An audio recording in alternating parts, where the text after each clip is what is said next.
So I'm going to tell you a story today that is going to blow your mind. So I found a house for $25,000. So I got in contact with these sellers through my direct mail campaign. And if you want to learn how to do direct mail like I do direct mail, then look in the description. So I got in contact with these sellers with my direct mail campaign, and uh, they gave me a call back. I think I sent them a letter in the mail, and they called me back in like a couple weeks. Because when the seller called me, I looked up her name, in my list, and I always put the date of when I send them a letter. And I looked, after I got off the phone with the seller, I looked up her name, and I had just sent her a letter like a couple weeks ago. So she gave me a call, and she told me about this house, and she was telling me on the phone that it was in bad shape. She said it was in bad shape. It was built in like 1920 year built. It was built in like 1920. So it was, when she told me that, I was like, man, it's old. I mean, man, it's old. Like, I usually pass on houses that were built before 1960, really, Really, if I'm being honest, anything that was built before 1940, I'm definitely not interested unless it's a crazy deal. And during this time, I still had that same philosophy on the year built range. I still had that same philosophy in 2023 when I got this deal. In 2023, I still had the same philosophy. I was like, anything built before 1940, I'm definitely not interested. So I was going to tell her that I'm not interested when we were on the phone. And when she told me the year built, I was going to tell her I'm not interested. But she gave me the address, and I realized that the house was next to the university. It was like down the street. So, oh man, can I draw it? So this is like a bird's eye view. The house, okay, so this is the main road here. This is like the main road in this city. The university is like all right here. This is where the university is. That's where the university is. So university, school, nice university, big, nice university. And next to the university is some fast food places, so restaurants here. There's a big, gigantic church here. There's a park down the street in this area. There's a park there. So, this is food, food, all right here. And the house was like down the street here. Here's the road that was going toward the house. And the road goes all the way back here, and there's houses here, there's houses here. And this house was right here. This is where this house was. It was located right there. So it was like the third or fourth house down on this street. And then there were other houses here, here, here. And then there was another road going this way, and there was houses all like this. And then, down this street, more this way down the street, there was, shopping centers. This was a good area. Okay. This was a really good area. It's just that this house was just a crap house in a really good location. And there were a lot of houses here. There were other streets here going this way and other streets going this way. And these houses here were selling for like 150K in as is condition, not all the way fixed up. They were selling for 150K in these neighborhoods here. They were selling for 150K here.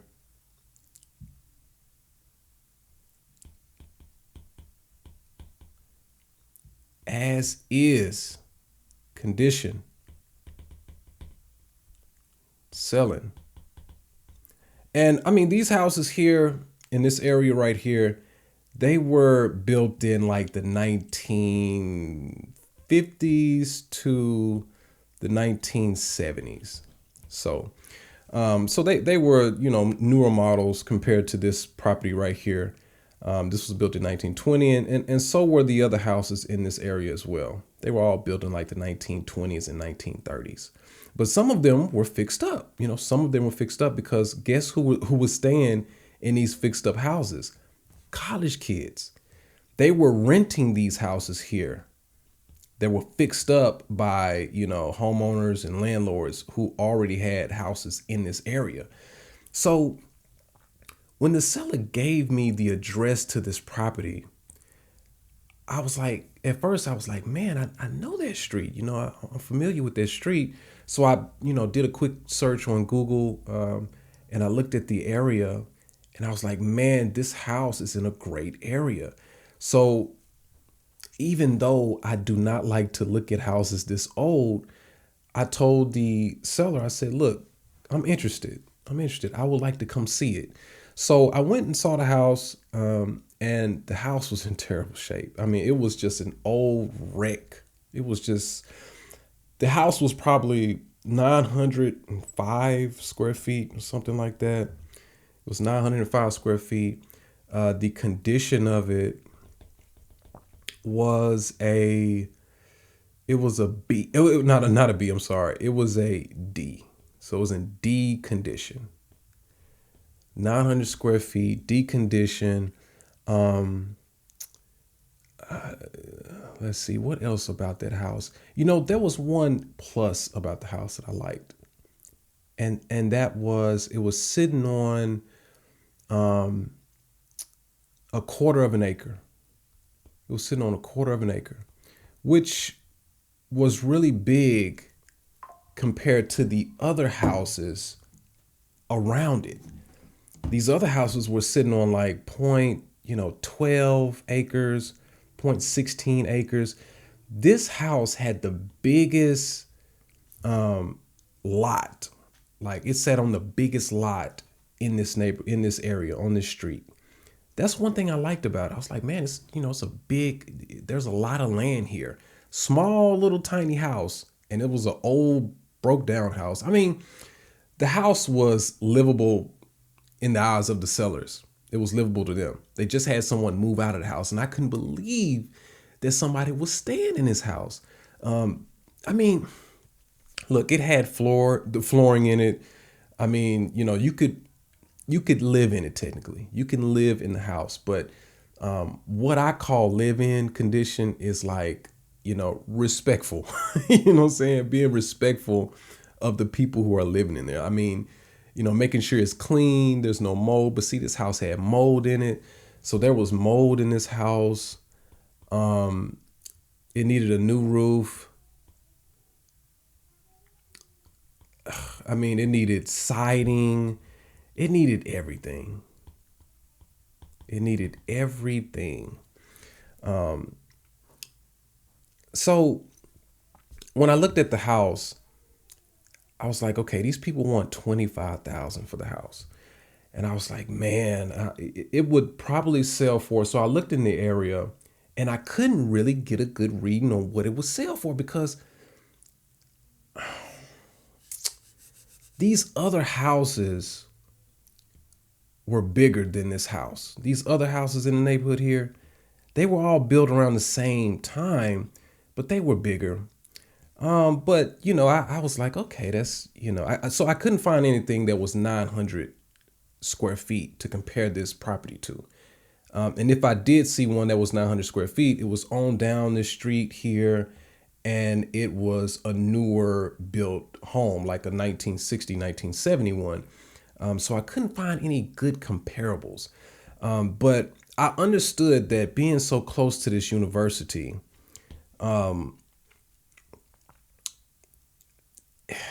it allowed this property to yield a worth, a value that was similar to the other properties in the other buildings in the area. This was a good area. This is a good area. So any houses or any other buildings around a good area, they benefit from this being an area where people frequent. So the values of the houses around this area were going up like crazy because it was next to the school, and you could easily get some college students in this area, because that's what a lot of the homeowners and landlords were doing in this area. They were just housing school kids, and their families. So I knew that this house would benefit from the value of this area, so I knew that. So what I did was I did like a back of the napkin type of estimate of it. I took the square, what these other houses have sold for. And that was another thing as well. None of these houses here in this neighborhood next to it, nor in these neighborhoods, had sold recently. All these houses were bought in the kind of close to when they were built. They were bought in the 1970s, 80s, 90s. There were a few bought in the early 2000s, but that was like the last property that I saw, that one that was built, that was purchased in the 2000s, early 2000s. That was the only property I saw that was purchased. Most recently, it was 20 years ago, 15 years ago. So that was another thing. I could not find any recent sales. I could see some 900 square foot houses down this road here that have sold, but they were different. They were different houses, but that's all I had to work with were the houses down the street. So like I said, I did this, back of the napkin kind of calculation on the value here. And I was like, okay, since these other houses are priced on Zillow at like almost $100 a square foot in value, I'll just say that this house is worth about $90K. So, I valued it at $90K, and that's in A condition. Okay. Because this property needed everything. I wouldn't have felt right. I wouldn't have been the one doing the renovation anyway. But this was in A condition. So I valued it in A condition. I don't see how you would be able to sell this house or fix it up and get it to C condition, which is livable condition. I don't see how you would be able to spend the money and fix it up to get it to C condition. And be able to make a profit if you were to flip this house. I couldn't see it from the investor side. I couldn't see it. This is really a property that any other investor probably, unless they had construction experience and knew how to renovate themselves and save themselves labor, any other investor would have passed on this, especially an investor like me. Because, even though I use the techniques of bird dogging and wholesaling, a traditional investor would have looked at this like they were going to flip it or rent it, but it needed everything. It needed everything. The only thing that you probably would be able to do with this one is to rent it, really, to kind of benefit from it, because selling it, it was so small. And then I think this square footage also had the square footage of the back porch area as well. Like, they connected the back porch area of this house to the main house. And so you could walk from the main house to the back porch area. There was a hallway that went to the back porch area. They the people, the owners, the seller, they connected the back porch and the main house, so it counted as livable space. It was heated and cooled. There was there was no air conditioning here. There was no AC, no central AC. There was just window units all throughout the house. So there was a window unit. So they turned that back porch area. They put flooring down and turned it into another room. And then they had and it was connected to the main house. So you can walk onto it. So it was counted as square footage. But the part of that back porch wasn't in great shape. Even though people were living in it, it wasn't in great shape. This property would have been passed on by, I'm sure, by real estate agents. Somebody probably, a desperate real estate agent probably would have tried to sell it, but it would have been passed on. This would probably be a tear down, to an investor, to almost anybody. It probably would have been looked upon as a teardown. You probably would have been better off buying the property and rebuilding something. Maybe a builder would have benefited from building in that area. That probably would have been a play. Now looking back at it, but what ended up happening was I did this back of the napkin valuation of the house. I said, man, okay, man, it'll probably sell for 90K if it was in excellent condition. Okay, it'll sell for 90K. So I was like, you know what? I'll just see if they will take $20,000 for it. So that's what I offered. I offered the sellers 20K and they declined. They said, no, we want 25. We want 25. And that's the lowest that we're going. Mainly because this couple was in retirement mode. I think the husband was probably 77. The husband was 77 years old. The wife was like 74 years old. So they wanted to be done. They wanted the cash and they wanted to be done. They wanted their 25,000 and they wanted to be out of it. Okay. So no creative real estate was going to work in this deal. I already, marked it off the list. That's something that they did not want to do. I already asked them. So they declined my 20K offer and they said, we are not taking anything below 25,000. So I said, okay, I'll get it under contract for 25,000. Well, I didn't tell them that. I said, I'll buy it for 25,000. Can you sign the contract today? So they signed the contract, and in the contract that I used, I had a clause in there that said that I will be marketing the property for sale online. And the seller, you as the seller, you give me permission. You acknowledge that I am going to be marketing the property to other people. So they read that, they initialed it. I had them initial that clause, and I read it back to them so they can understand. And it was like, okay, whatever it takes for you to sell the property, we give you permission. That's what they were saying. They didn't say that, as I'm saying it. That's what they were saying when they initialed and signed. Because I knew that I was going to have to wholesale this house. I knew I couldn't buy it. I couldn't buy it at that time anyway. I probably could have, but I didn't want to. I didn't want to. I didn't want to. I didn't want to buy this property. Yeah, because I could have bought this property cash if I wanted to, but I couldn't. I couldn't buy this property. No. Not with the type of values that I have, And then at this time, like I said, I didn't know for sure that this house was going to sell for 90K. And, I didn't want to buy it. So they signed a contract. So I had it on the contract for 25,000. I told them, okay, we'll close in the next 90 days.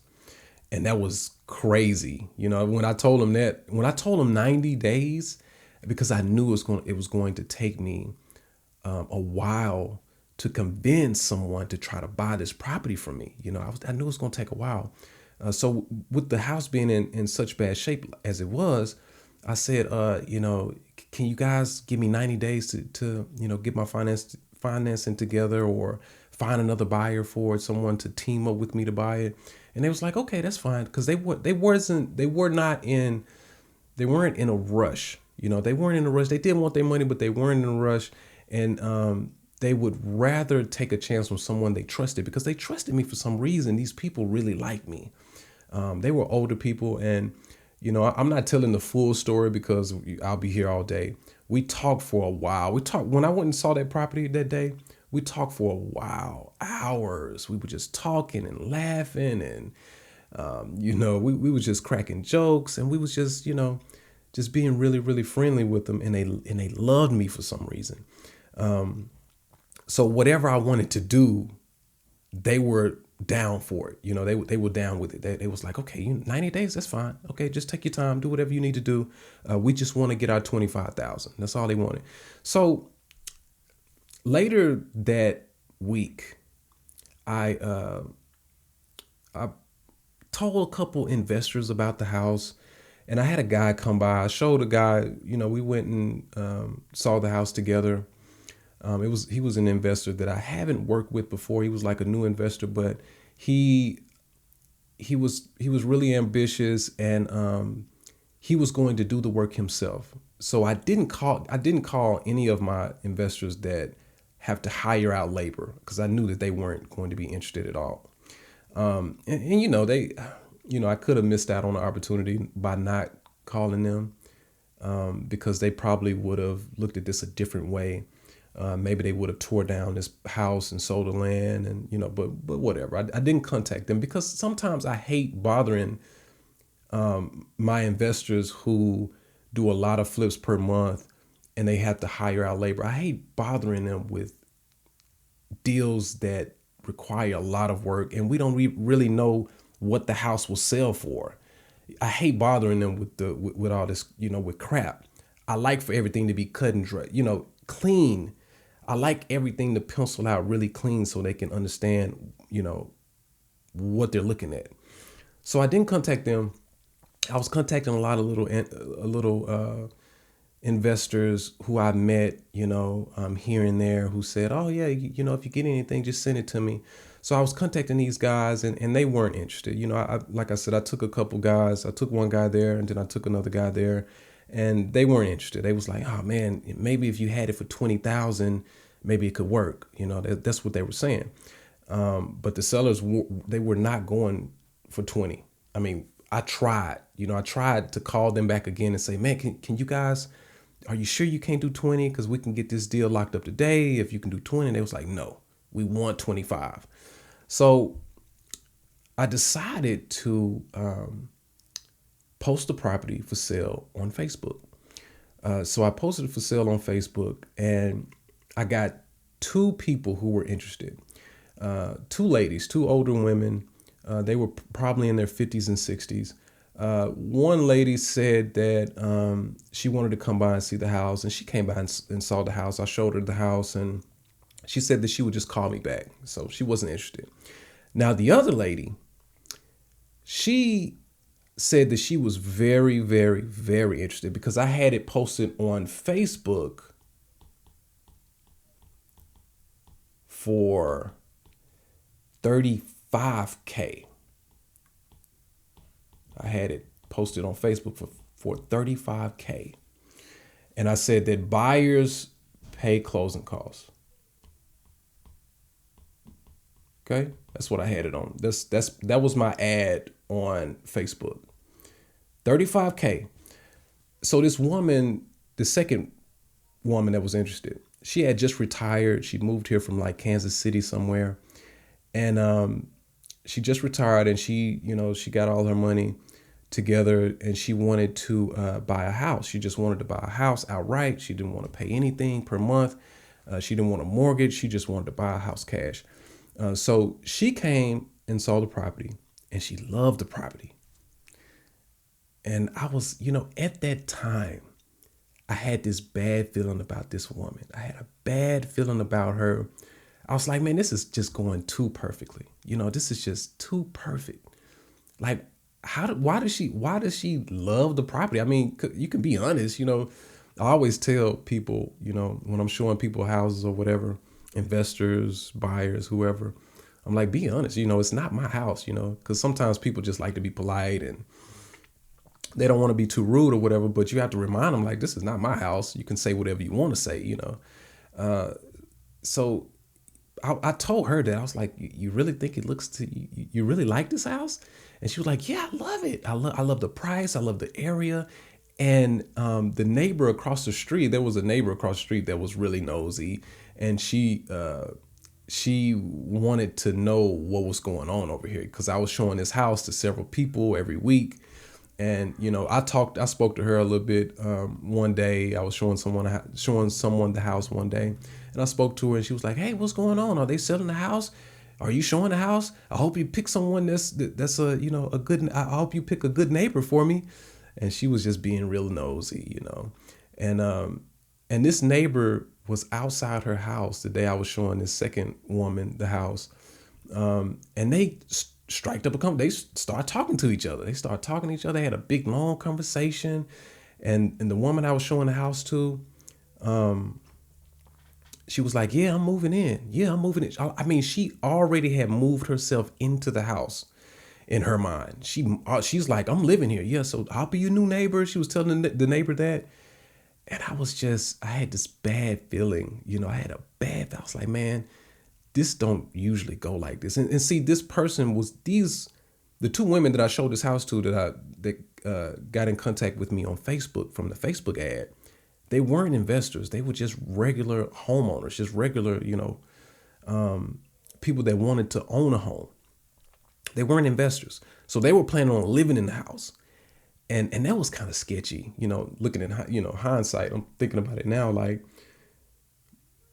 it was kind of sketchy because they knew that it was going to require, the first lady knew, she knew it was going to require too much work to put into the house. Like, both of these women expressed to me that they did not want to stay where they were staying at currently. They wanted to get out really quickly. So they kind of wanted something turnkey. And they both were kind of willing to do some work to a property, but not as much work as this property needed.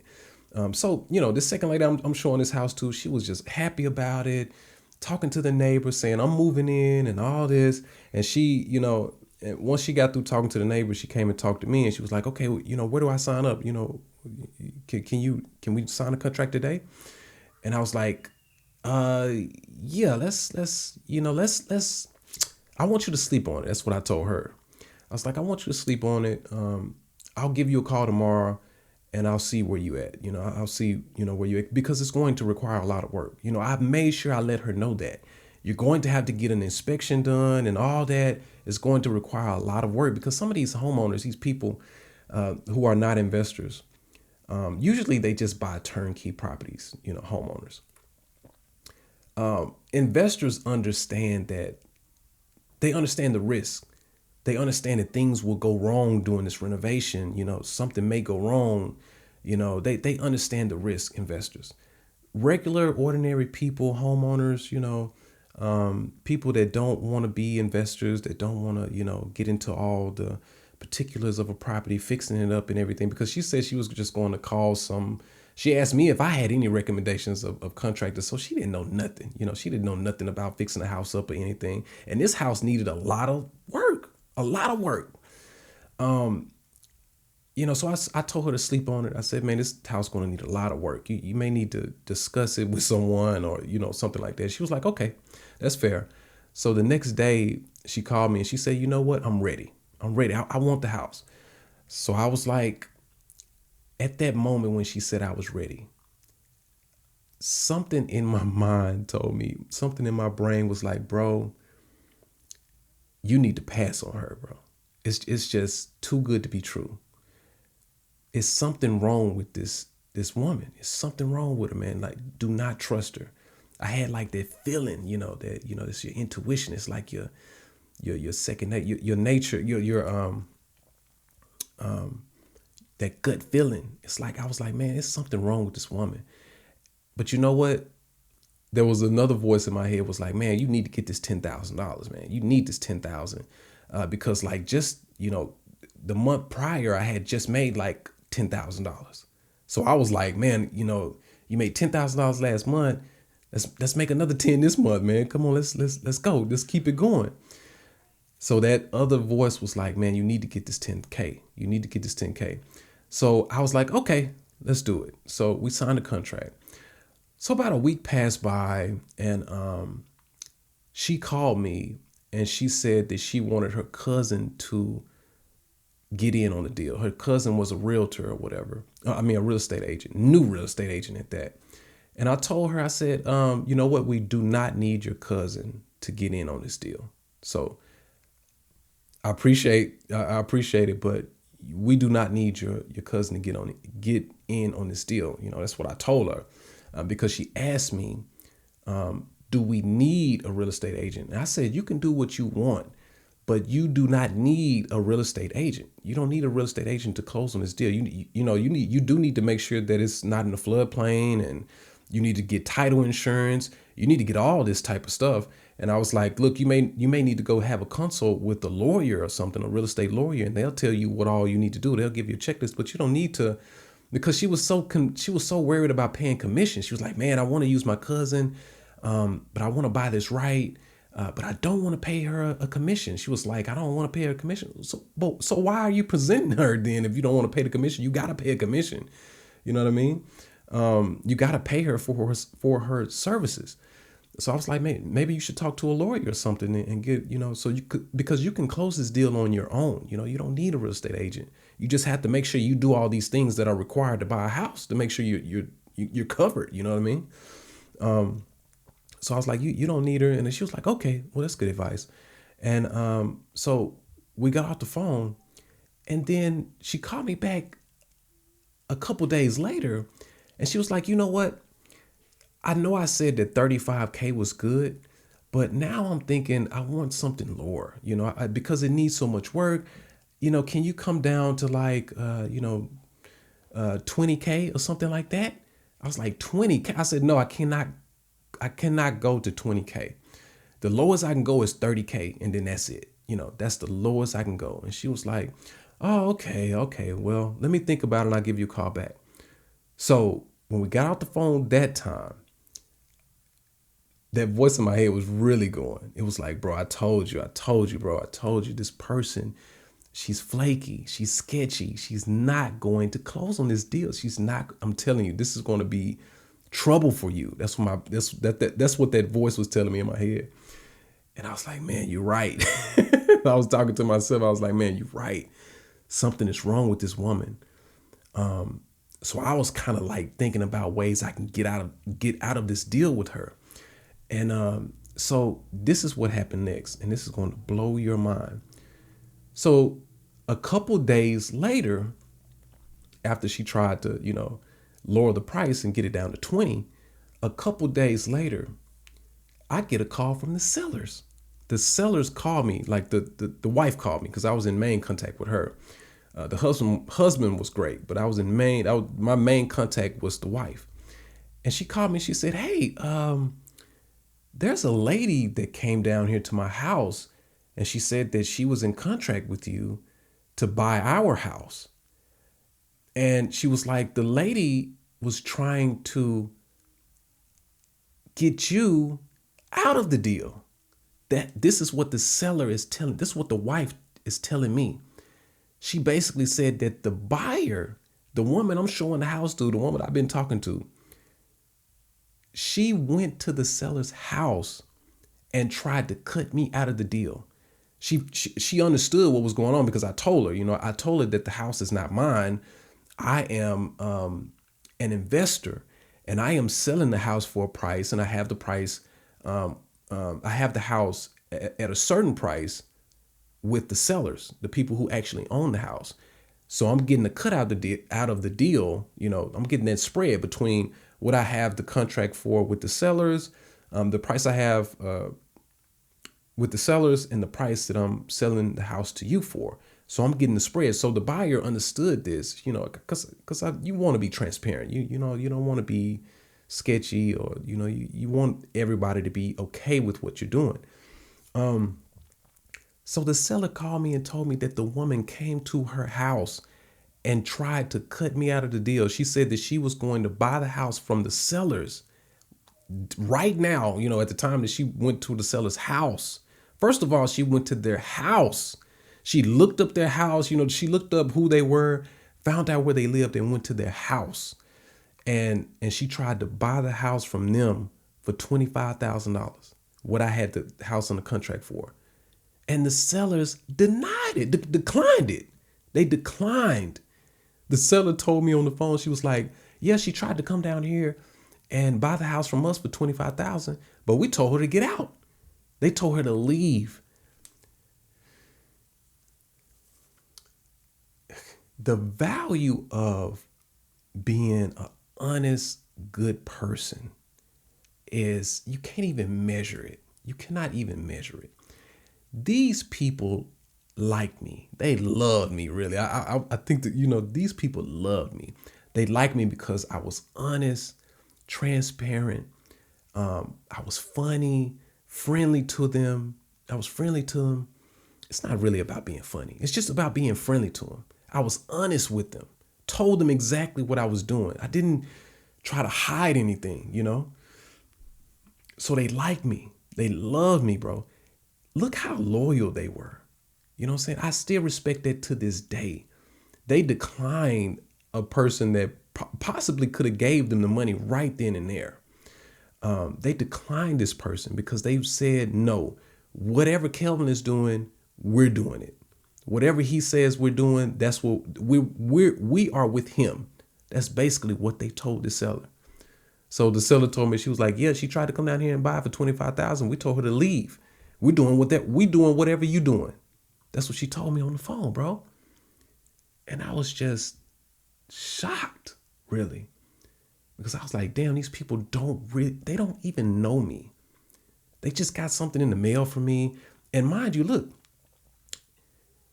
my direct mail campaign, like I always talk about it.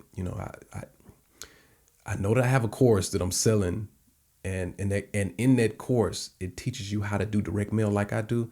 But I'm telling you, it'll be the best money that you ever spend on a course about real estate investing, because it'll teach you my direct mail campaign, and at least you will get that. You will get that. My experience is in there as well, and you get my experience here, on YouTube as well. But the way I do my letters in my campaign, bro, like when I do my letters, they're real personal, bro. They introduce me to the sellers, and it kind of, it's an introduction to me, being with me, experiencing Kelvin, experiencing, your name, real estate investor, whoever you are. When you do direct mail like I do it, man, you get a good first impression with people. So I don't know if it was that or just, them seeing that and then matching the face with me, saying my name with my face. I don't know if it was that, but these people were really loyal to me, man, and I really appreciated them. So they decided not to take this woman's money and decided to take a chance with me. So I never spoke to that buyer again. I ripped up the contract because these contracts. I mean, they're legally binding or whatever. But in order for them to be enforceable, you have to go to court. You know what I'm saying? So any contract you sign, you can rip it up. It's really not. You really not.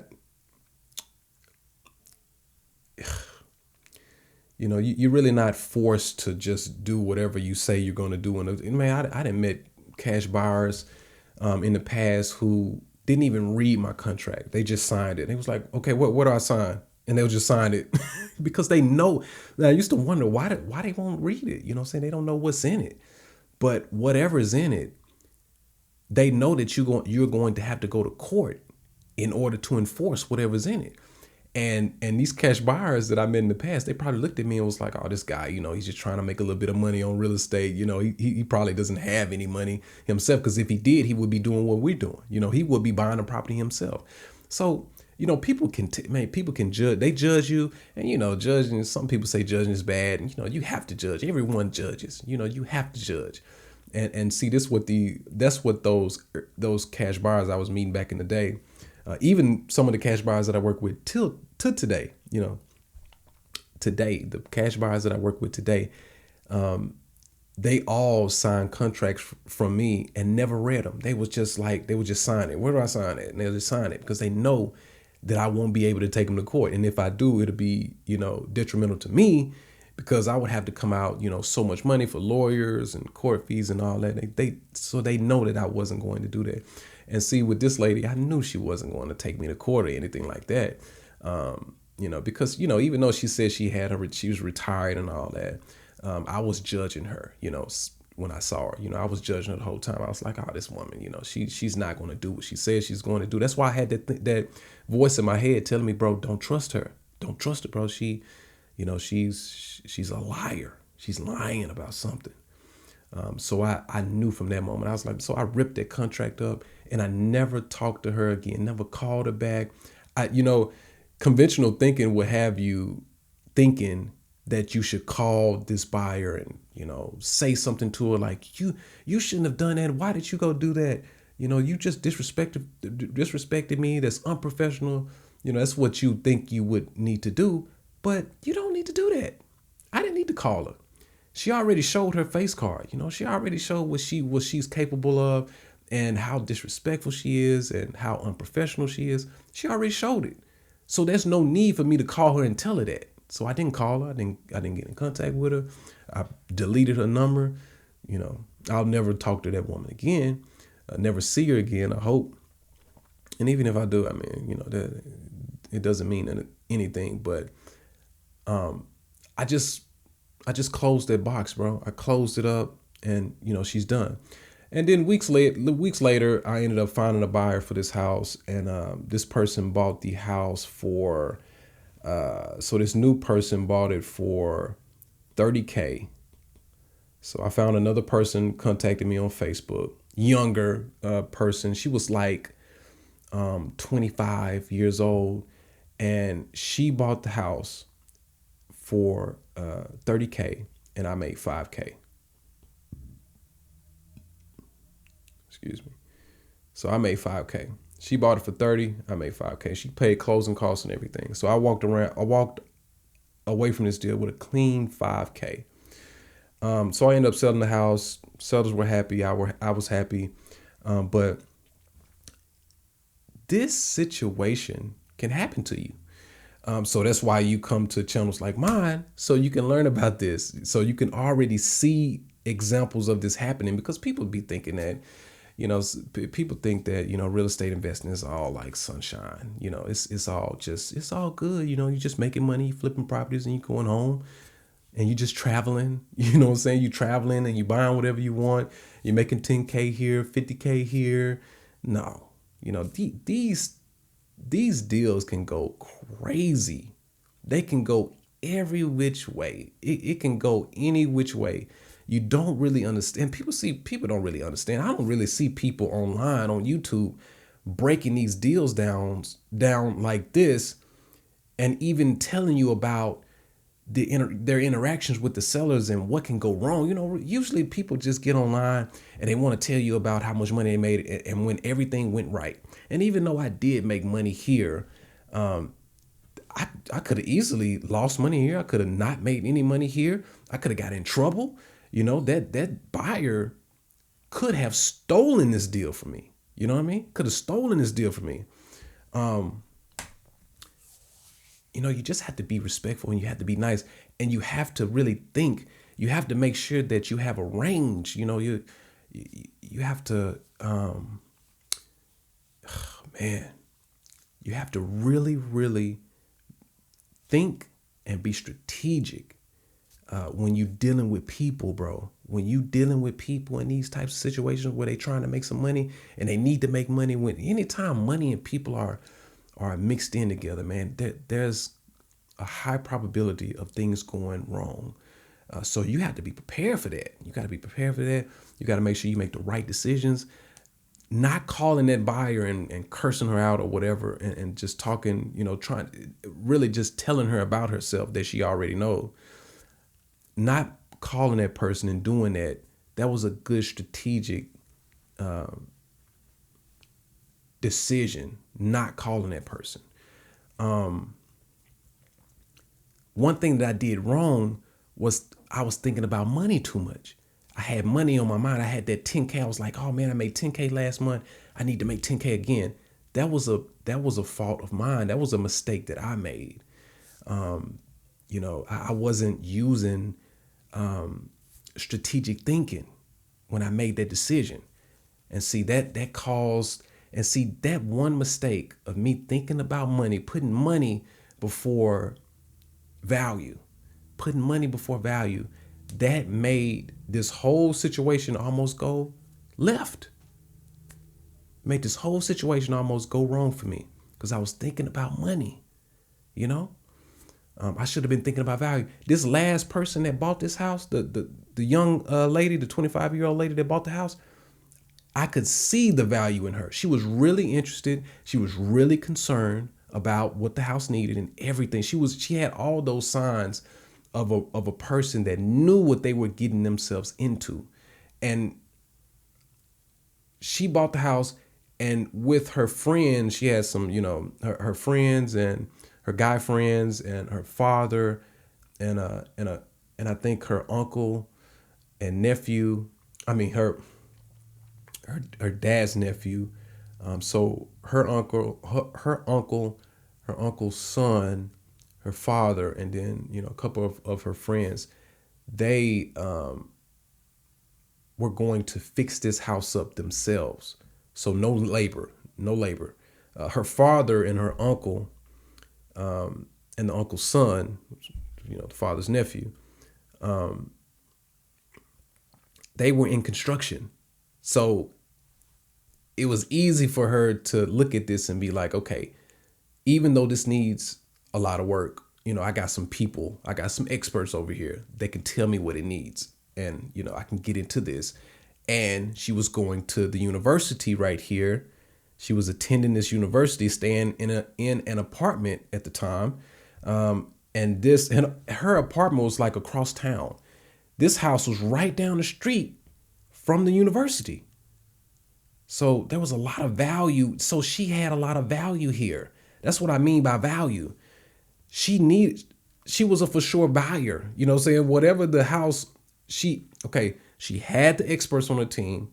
Whatever I wanted for the house, it was at a cheap price anyway. So whatever I wanted for it, she was going to give it to me, even though she did negotiate it down. I wanted 35. She saw 35 on the Facebook ads, but she negotiated. We agreed at 30. But the value was here, bro. She was going to the school. She was attending the university. Her apartment was across town. Buying this house and getting her dad and her uncle and her cousin to help her rebuild this house was very valuable to her, because then she would be right down the street from the house, because she was going to school for nursing. You know what I'm saying? So, nurses, nursing school, I mean, I guess to the nurses, the people who are going to be nurses, it's not hard for them, but it's, for people outside looking in, they have a lot of work to do. They have a lot of work, that's important to them, that's important to them to be able to be close here. So, they can get to class and, won't be late and do whatever else they need to do. So she had the value. The older woman that was retired, I mean, she could have bought anything. This younger buyer needed to be here. There wasn't anything else for sale around here.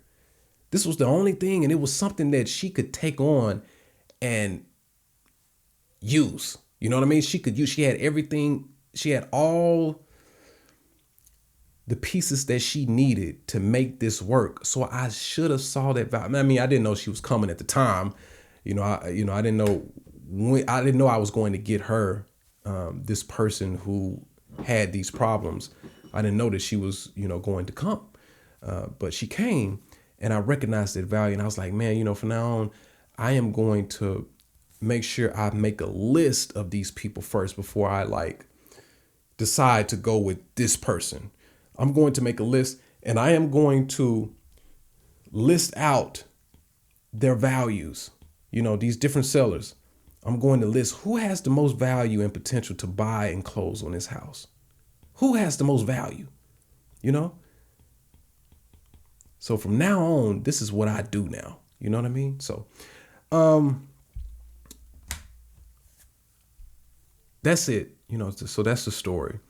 You can learn a lot from this. Like I said, take my course in the description. You will find a lot of value in it. I will continue to teach and put my experience out there for the world to